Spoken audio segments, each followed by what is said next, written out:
Ciao a tutti, homebrewers e appassionati. Era da un po' che non brassavo una birra luppolata. Solitamente le faccio a ridosso dell'estate, che è il periodo in cui preferisco berle, ma questa volta ho dovuto anticipare un po' per poterla presentare alla prima tappa del campionato siciliano organizzato dai Trinacre Homebrewers, che era incentrata su birre di America, Australia e Nuova Zelanda, quindi ampio spazio alle luppolate. La tappa si è svolta nel mese di marzo e per l'occasione ho brassato una Session IPA con 3 luppoli neozelandesi ed un altro ingrediente speciale sempre dalla Nuova Zelanda, il Phantasm.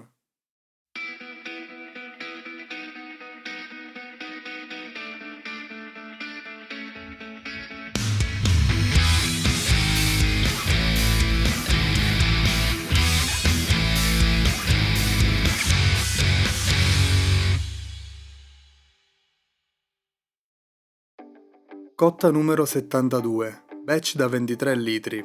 Ho impostato come obiettivo un OG di 1,45, un colore di 12 BC e un livello di amaro di 44 IBU, con rapporto BUG di 0,99. L'obiettivo è quello di fare una Session IPA che risulti morbida in bocca e con un amaro presente ma non troppo cattivo, privilegiando invece la parte aromatica dei luppoli. I luppoli che ho scelto sono Rakau, Motueka e YET. Quest'ultimo lo conoscevo già, l'ho utilizzato lo scorso anno sulla Tropical IPA. Gli altri due invece sono nuovi per me. Li ho scelti un po' per curiosità guardando il profilo nelle schede tecniche, in modo da scegliere due luppoli che non avessero troppi aromi sovrapposti. Preparo 23 litri di acqua corretta con solfato di calcio.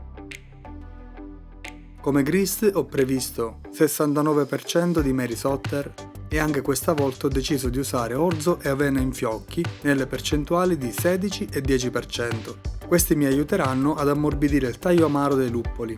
Mi erano piaciuti nella Tropical IPA e ho deciso di non variare troppo il grist. Per dare un po' di dolcezza ho messo 6% di Crystal chiaro da 80 BC. Ho fatto il mash in a 67 gradi con un primo step di ammostamento di 40 minuti. Passo al secondo step di 20 minuti a 72 gradi e concludo con 10 minuti di mash out. Solitamente mi trovo qui un mosto molto più limpido, ma con queste percentuali di cereali non maltati è normale anche questo aspetto. Non è l'amido ma sono le proteine e i beta-glucani a rendere opalescente il mosto. Ho fatto uno sparge con i rimanenti 14 litri di acqua e arrivo in pre-boil con una densità di 1,40, quella prevista era di 1,39. Avvio la bollitura e preparo i luppoli. I primi luppoli d'amaro li aggiungerò negli ultimi 30 minuti.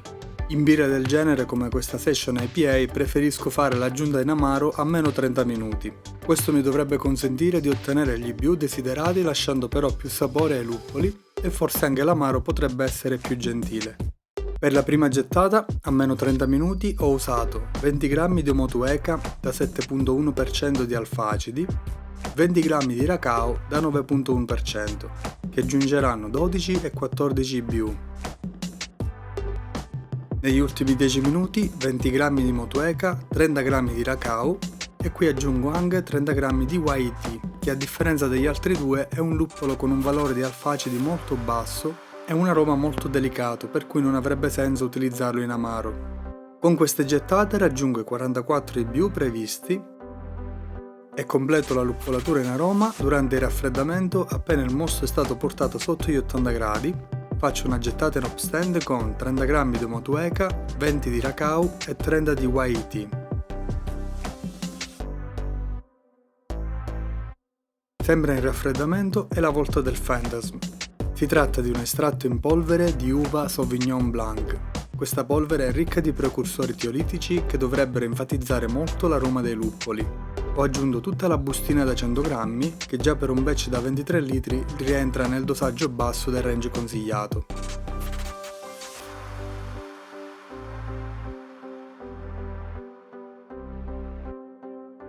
Completato il raffreddamento, ho trasferito il mosto in fermentatore. Come vedete, con dose massiccia di luppolo si forma tanto trub nel fondo. Ho lasciato almeno 2-3 litri lì e mi sono portato 20 litri in fermentatore con una densità iniziale misurata di 1,44, in linea con quella prevista di 1,45. A questo punto ho aggiunto il lievito Fermentis US05 reidratato poco prima e i nutrienti in polvere.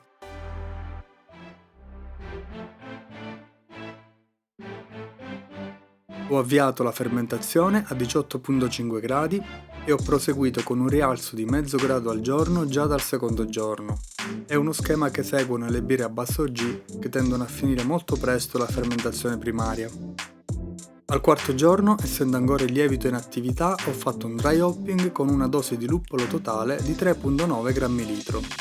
Questa volta ho aggiunto anche 100 g di destrosio per essere sicuro che il lievito possa smaltire parte dell'ossigeno che è entrato aprendo il fermentatore.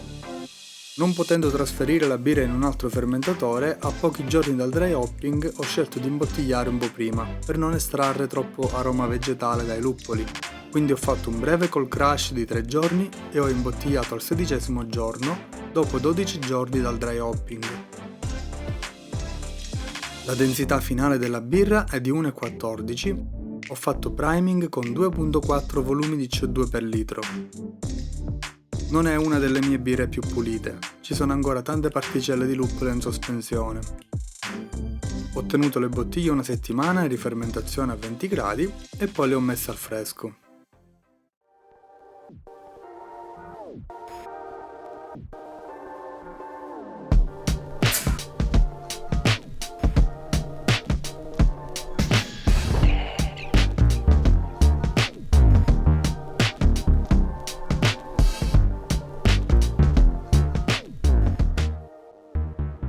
Accenno di gushing all'apertura, abbondante produzione di schiuma, colore ambrato chiaro o palescente con qualche particella fluttuante che si riconosce essere di pellet di luppolo. L'aroma è luppolato, fresco con sentore di resina, pino e citrico che sovrastano la parte maltata. Al gusto il maltato è appena percettibile con una punta di biscottato dato dal malto crystal. Il bilanciamento è decisamente sull'amaro, con un luppolo non troppo pungente, in bocca escono sentori di frutta che non saprei descrivere, non è il classico tropicale che si trova nei luppoli americani, è qualcosa che ricorda di più l'uva bianca. Si percepisce anche una leggera acidità, il Fendesm contribuisce particolarmente all'abbassamento del pH in fermentazione, ho registrato infatti 4,1 sulla birra finita.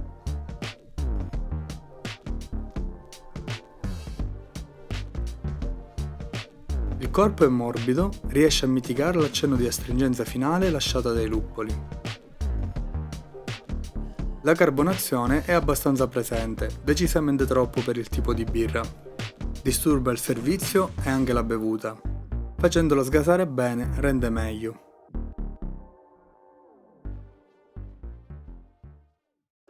Una birra con molti punti da analizzare. Cominciamo da quelli negativi. La prima nota negativa riguarda la pulizia della birra.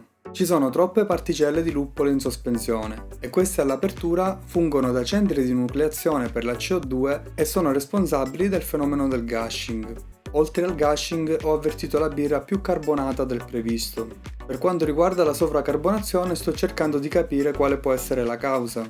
Potrebbe trattarsi di hop creep, cioè quel fenomeno in cui un dry hopping con abbondanti dosi di luppolo apporta anche del materiale fermentescibile che se non viene smaltito dal lievito può finire poi in bottiglia ed essere rifermentato dal lievito, portando quindi a un aumento della carbonazione. In questo caso però, avendo lasciato la birra a temperatura di fermentazione primaria per una settimana dopo il dry hopping, questo fenomeno non dovrebbe verificarsi, perché il lievito avrebbe avuto tutto il tempo a disposizione per smaltire il materiale fermentescibile. Sicuramente qualcosa in bottiglia ha continuato poi a rifermentare. Ho mandato la birra alla prima tappa del Trinacre Brew Championship e l'ho iscritta nella categoria 21C come Hazy Session IPA. Nonostante il gushing all'apertura che ha anche bagnato uno dei giudici che è Matteo il Biondo che saluto, la birra complessivamente non è stata trattata troppo male. I giudici hanno apprezzato l'aroma dei luppoli e un buon equilibrio generale. Hanno segnalato però l'eccessiva carbonazione per lo stile e la poca pulizia visiva e organolettica. Mi hanno anche consigliato di abbassare leggermente gli IBU, quindi di ridurre l'amaro e favorire invece un maggior utilizzo di luppolo in aroma, e ovviamente di lavorare meglio in maturazione per quanto riguarda la pulizia.